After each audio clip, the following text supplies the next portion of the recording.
اگرچہ ناول کے کردار انسانی کردار سے ہی ماخوذ ہوتے ہیں، لیکن یہ ان کا چربا یا ان کی نقل نہیں ہوتے۔ دونوں میں فرق ہونا لازمی ہے۔ فن کے تقاضے زندگی کے تقاضوں سے الگ ہوتے ہیں۔ فن کی بنیاد ہی تخیل پر ہے۔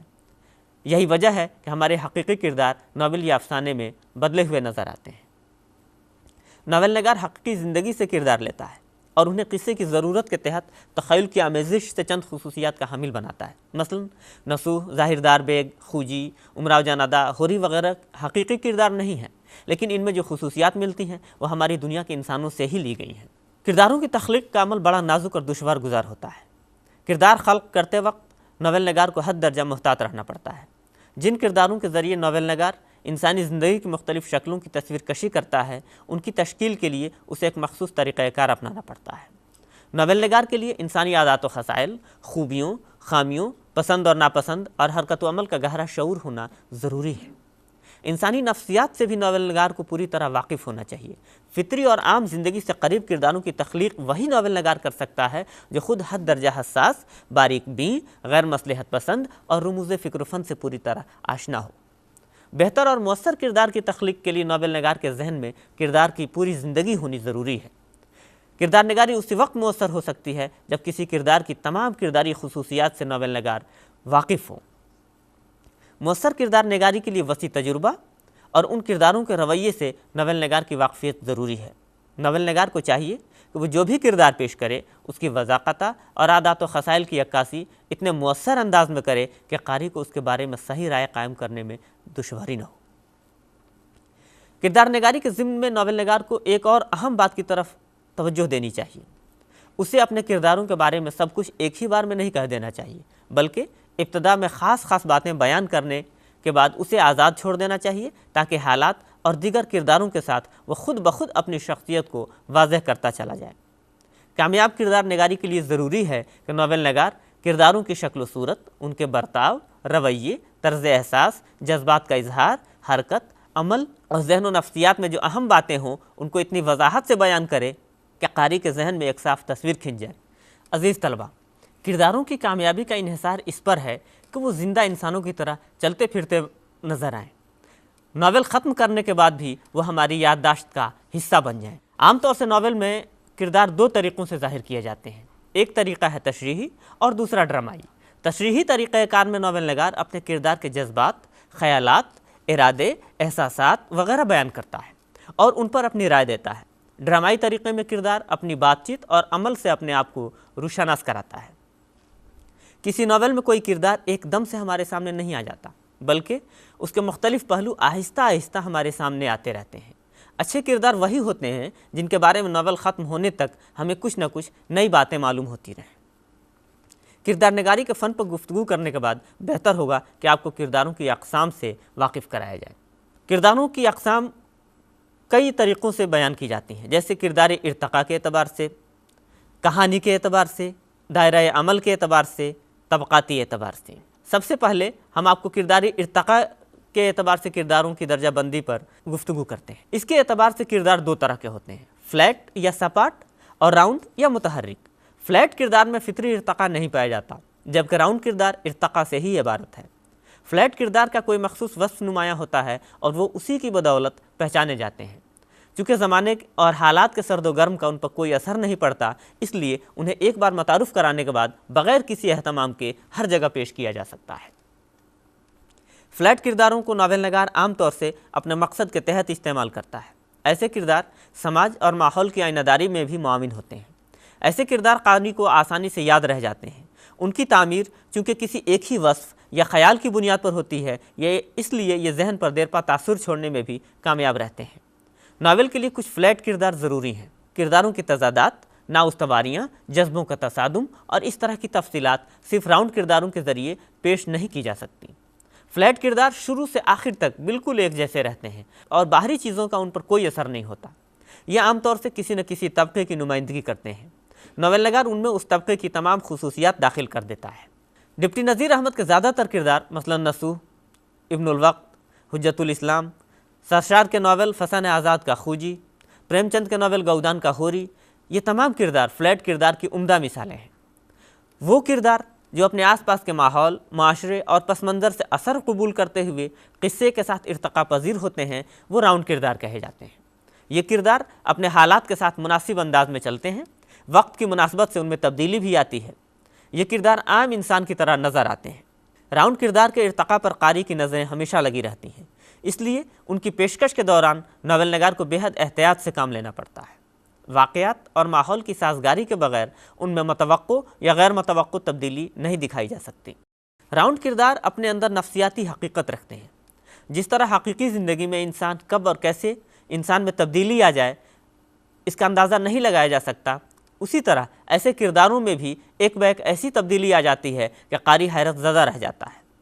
عزیز احمد کا ناول گریز کا نعیم، عبداللہ حسین کے ناول اداس نسلیں کا نعیم یا الیاس احمد گدی کے ناول فائر ایریا کا سہدیو راؤنڈ کردار کی اچھی مثالیں ہیں۔ اب آئیے میں آپ کو پلاٹ کے اعتبار سے کرداروں کی قسمیں بتاتا ہوں۔ پلاٹ کے اعتبار سے بھی کرداروں کی دو قسمیں ہیں، مرکزی کردار اور معاون کردار۔ مرکزی کردار وہ ہوتے ہیں جو ناول کو سمت و رفتار عطا کرتے ہیں اور جن میں ناول کا اصلی مقصد پنہاں ہوتا ہے۔ مرکزی کردار اگر مرد ہے تو اسے ہیرو کہا جاتا ہے اور اگر عورت ہے تو ہیروئن۔ یہ ویلن بھی مرکزی کردار کے شانہ بشانہ چلتا ہے، اس لیے اسے بھی مرکزی کردار کے ذیل میں شمار کیا جانا چاہیے۔ اگر ویلن قصے کے تھوڑے سے حصے میں آتا ہے تو اسے معاون کردار کے ذیل میں رکھا جائے گا۔ اب میں آپ کو بتاتا ہوں کہ معاون کردار کیا ہے۔ معاون کرداروں کا تعلق قصے سے براہ راست نہیں ہوتا، کسی مخصوص کام یا واقعہ کے لیے ان کو منتخب کیا جاتا ہے اور مقصد پورا ہونے کے بعد یہ سین سے غائب ہو جاتے ہیں۔ دائرہ عمل کے اعتبار سے بھی کرداروں کی درجہ بندی کی جاتی ہے۔ اس ذیل میں جو کردار آتے ہیں وہ ہیں سماجی، سیاسی، فنتاسیائی، نفسیاتی اور تاریخی۔ جن ناولوں کے کردار میں سماج کی صدا حاوی ہوتی ہے انہیں سماجی کردار کہتے ہیں۔ سیاسی کرداروں کے ذریعے ملک کے سیاسی مسائل، پالیسیوں، تحریکوں اور نظریات کی عکاسی کی جاتی ہے۔ بعض ناولوں میں عام آدمی کے ساتھ حیوانات اور پرندوں کو بھی آدمی کی طرح بولتے اور عمل کرتے دکھایا جاتا ہے، انہیں فنتاسیائی کردار کہا جاتا ہے۔ کرشن چندر کے ناول ایک گدھے کی سرگزشت کا گدھا بہترین فنتاسیائی کردار ہے۔ نفسیاتی کرداروں کے ذریعے انسان کی داخلی زندگی کی عکاسی کی جاتی ہے۔ تاریخی کردار جیسا کہ نام سے ظاہر ہے تاریخ سے لیے جاتے ہیں۔ طبقاتی اعتبار سے بھی کرداروں کی درجہ بندی کی جاتی ہے۔ اس میں سماج کے تینوں طبقوں اعلیٰ، متوسط اور ادنا کے اعتبار سے ان کو تقسیم کیا جاتا ہے اور جو کردار جس طبقے سے تعلق رکھتا ہے اس کی خصوصیات، طرز زندگی، سماجی حالت، سوچ اور نفسیات کے اعتبار سے اس کا تجزیہ کیا جاتا ہے۔ ہم نے آپ کو ناول کے 3 اجزاء ترکیبی یعنی قصہ یا کہانی، پلاٹ اور کردار کے بارے میں بتایا۔ اب میں اس کے چوتھے جز مکالمے کے بارے میں آپ کو بتانے جا رہا ہوں۔ مکالمہ بھی ناول کا ایک اہم جزو ہے۔ ناول میں ڈرامائی کیفیت مکالموں کے ذریعے ہی پیدا ہوتی ہے۔ اچھے مکالمے لکھنا ایک بڑا فن ہے۔ مکالمے لکھتے وقت ناول نگار پورے طور پر ڈرامہ نگاری کے دائرے میں آ جاتا ہے۔ مکالمہ قصے کو آگے بڑھانے اور کردار کو نمایاں کرنے کا کام کرتا ہے۔ مکالمے کے ذریعے ہی کردار کے ارادے، احساسات اور جذبات وغیرہ کا اظہار ہوتا ہے۔ دو کرداروں کی فطرت کا اختلاف بھی مکالموں کے ذریعے ہی واضح ہوتا ہے۔ اچھے مکالموں کے لیے 2 شرطیں ضروری ہیں۔ اول یہ کہ وہ ناول کا اہم جزو یعنی پلاٹ کا ارتقاء اور کردار کی خصوصیات کا اظہار اس کے ذریعے کیا جائے۔ دوم یہ کہ مکالمے کو فطری، صاف اور موزوں ہونا چاہیے۔ ہر کردار کی بات کا انداز بالکل الگ ہونا چاہیے۔ جس طرح ہر انسان کی گفتگو کا ایک خاص انداز ہوتا ہے، اسی طرح کرداروں میں بھی انفرادیت ہونی چاہیے۔ مکالموں میں ناول نگار کو خیال رکھنا چاہیے کہ ہر کردار اپنے طبقے، جنس، عمر اور حیثیت کے مطابق بات کرے۔ پریم چند کے ناول گودان میں ہوری کی بات چیت کا انداز مہتا صاحب کے لب و لہجے سے بالکل مختلف ہے۔ ناظرین، قصہ، پلاٹ، کردار اور مکالمے کے بعد اب میں آپ کو ماحول کے بارے میں بتانے جا رہا ہوں۔ ماحول بھی ناول کے لیے ایک بہت ہی ضروری جزو ہے۔ قصہ جس مخصوص عہد، طرز زندگی، معاشرے اور ماحول سے تعلق رکھتا ہے اس کا جغرافیائی ماحول بھی ناول میں پیش کرنا ضروری ہوتا ہے۔ ناول نگار یہ ماحول 2 طریقوں سے پیش کرتا ہے۔ ایک یہ کہ وہ سماج کے نقشے، بازاروں، گلیوں، سڑکوں وغیرہ کی حالت پیش کرتا ہے۔ دوسرے یہ کہ وہ قدرتی مناظر مثلاً جنگلوں، پہاڑوں اور دریاؤں وغیرہ کی تصویریں سامنے لاتا ہے۔ قدرتی مناظر کی پیشکش کے سلسلے میں عام طور سے 2 طریقوں پر عمل کیا جاتا ہے۔ ایک طریقہ تو یہ ہے کہ مناظر کی عکاسی بالکل مصور کی طرح کی جائے اور کسی خاص منظر کی ظاہری خصوصیات اور اس کی اچھائی اور برائی کو ہو بہو پیش کر دیا جائے۔ دوسرا طریقہ یہ ہے کہ مناظر کو اس طرح پیش کیا جائے کہ قصہ یا کردار پر ان کا اثر نمایاں ہو جائے۔ اب میں ناول کے ایک اور اہم جزو نقطۂ نظر یا فلسفہ حیات کے بارے میں آپ کو بتا رہا ہوں۔ ہر ناول میں جو اس کا مصنف ہوتا ہے اس کا فلسفہ حیات یا نقطۂ نظر کسی نہ کسی طور پر ابھر کر سامنے آتا ہے۔ نقطۂ نظر کی ناول میں بڑی اہمیت ہے۔ ناول میں زندگی کی عکاسی کی جاتی ہے اور اس عکاسی میں ناول نگار کا نقطۂ نظر ابھر کر سامنے آتا ہے۔ ناول میں کہانی کئی طرح سے بیان کی جاتی ہے۔ کبھی راوی خود ناول نگار ہوتا ہے، کبھی ایک کردار کہانی کے سارے واقعات کو پیش کرتا ہے، یا پھر ناول کا مرکزی کردار خود ہی واحد متکلم کی صورت میں یہ کہانی بیان کرتا ہے۔ قصے کا راوی خواہ کوئی بھی ہو، ناول نگار کا نقطۂ نظر ہر صورت میں سامنے آتا ہے۔ ہر ناول نگار کا زندگی کو دیکھنے کا اپنا مخصوص نقطۂ نظر ہوتا ہے۔ بعض چیزوں کو وہ پسند کرتا ہے اور بعض کو ناپسند۔ ناول میں یہی پسند و ناپسند ناول نگار کے نقطۂ نظر کے طور پر ابھر کر سامنے آتا ہے۔ ناول میں نقطۂ نظر دو طریقوں سے پیش کیا جاتا ہے۔ ایک طریقہ یہ ہے کہ ناول نگار زندگی کے ان معاملات کو منتخب کرتا ہے جو خاص اخلاقی حیثیت رکھتے ہیں۔ وہ کردار کی حرکات پر روشنی ڈالتے ہوئے پلاٹ کی ترتیب میں ان واقعات کو زیادہ روشن کرتا ہے جو اس کی زندگی کے خاص تجربات ہیں۔ اس کے ساتھ ساتھ مختلف قسم کے بیانات میں ایک اخلاقی پہلو بھی ناول نگار پیش کرتا ہے۔ دوسرا طریقہ یہ ہے کہ ناول نگار جگہ جگہ کردار کی حرکات و سکنات کی وضاحت کرتا جاتا ہے۔ کسی حرکت کو وہ ہمدردی سے بیان کرتا ہے، کسی کو اچھائی کے ساتھ اور کسی کو طنز کے ساتھ۔ اس طرح ہمیں معلوم ہوتا رہتا ہے کہ زندگی کے مختلف پہلوؤں یا چیزوں کے بارے میں ناول نگار کے خیالات کیا ہیں۔ ناول نگار کے نقطۂ نظر یا فلسفہ حیات کو پرکھنے کے سلسلے میں اس بات کا خیال رکھنا بھی ضروری ہے کہ اس کا فلسفہ کس حد تک حقیقت پر مبنی ہے۔ یہ بڑا اہم سوال ہے کہ ناول میں واقعات کو کس حد تک حقیقی زندگی سے ملتا جلتا ہونا چاہیے۔ ممتاز مفکر گوئٹے نے اس کا جواب یوں دیا ہے: فنکار کا فن یہاں تک حقیقت پر مبنی ہونا چاہیے کہ اس کو ہر طرح حقیقی کہا جا سکے، مگر اس کے ساتھ اس حد تک خیال بھی ہونا چاہیے کہ اس کو بالکل حقیقی نہ کہا جا سکے۔ الغرض حقیقت اور رومان دونوں کو ملا کر شاعرانہ حقیقت پیدا ہوتی ہے جو ناول نگاری کی جان ہے۔ ناول میں پیام ہونا چاہیے، لیکن یہ پیام براہ راست نہیں، اشارے کنایے میں سامنے آنا چاہیے۔ قصے کی بنیاد ایسی ہونی چاہیے اور کرداروں کی تشکیل اتنی فنکاری سے کی جانی چاہیے کہ پیام اس سے چھن چھن کر باہر آئے۔ یہ قاری پر زیادہ توجہ دیتا ہے، یہ قاری کو زیادہ متاثر کرتا ہے۔ اب آئیے میں آپ کو ناول کے ایک اور اہم جزو تکنیک سے واقف کراتا ہوں۔ ہر ناول نگار کا قصے کے بیان میں کسی خاص تکنیک سے کام لیتا ہے۔ اچھے ناول کے مختلف حصوں میں وہ ہم آہنگی ہوتی ہے جو عام طور پر زندگی میں نہیں ملتی۔ ہر ناول نگار واقعات و کردار کی ترتیب خاص اصول کے تحت لاتا ہے۔ بعض ناول نگار پلاٹ پر زیادہ توجہ دیتے ہیں اور بعض کردار پر۔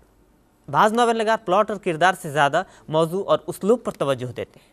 ناول کی کئی تکنیکیں ہیں جن میں خاص طور سے بیانیہ تکنیک، شعور کی رو کی تکنیک، خطوط اور ڈائری کی تکنیک اور فلیش بیک کی تکنیک قابل ذکر ہے۔ بیانیہ تکنیک میں راوی قصہ بیان کرتا چلا جاتا ہے۔ اردو کے زیادہ تر ناول اسی تکنیک میں لکھے گئے ہیں۔ مثال کے طور پر توبۃ النصوح، امراؤ جان ادا، گودان وغیرہ کا نام لیا جا سکتا ہے۔ شعور کی رو کی تکنیک میں جس طرح انسان کا ذہن آزاد ہے، اسی طرح کردار ماضی سے حال اور حال سے ماضی کا سفر کرتا رہتا ہے۔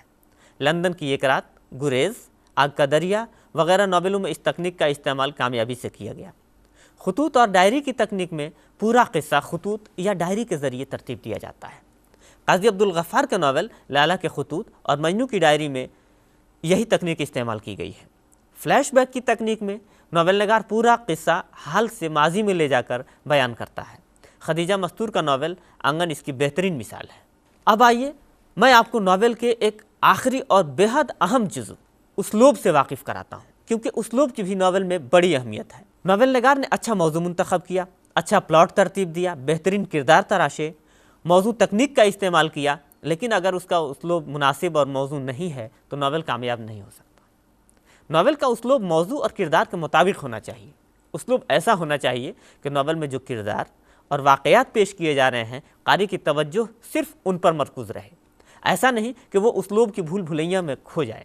ہمارے بعض صاحب طرز ناول نگاروں نے اسلوب کی انفرادیت کو قائم رکھتے ہوئے واقعات اور کرداروں کو بہت ہی روشن انداز میں پیش کیا ہے۔ رتن ناتھ سرشار، قاضی عبدالستار اور قرۃ العین حیدر کے ناول اس کی بہترین مثال ہے۔ اب آپ ناول کے ان تمام اجزاء ترکیبی سے بخوبی واقف ہو گئے ہیں۔